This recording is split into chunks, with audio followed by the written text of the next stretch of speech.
രുത് മറ്റുള്ള ഹർഫിൻ മുമ്പ് ഉന്നത്ത് വെടിയരുത്. ബായിന്റെ മുമ്പ് വന്ന തൻവീനും സാക്കിനായ നൂനും മീമാക്കി മറിക്ക്. ഇഖ്ഫാണെങ്കിൽ ഇവ രണ്ടും ഖൈശൂമിലേക്ക് ഉന്നത്ത് നൽകി മറക്ക്. നൗമി എന്നുള്ള 4 ഹർഫിൻ മുമ്പാണതെങ്കിൽ ശബ്ദോടെ ഉച്ചരിക്കണം.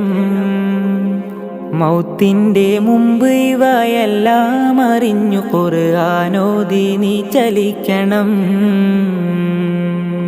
അറിയണം പൊന്നുമോനെ ഖുർആൻ പാരായണത്തിൻ നിയമങ്ങൾക്കുള്ളതും നന്നായി.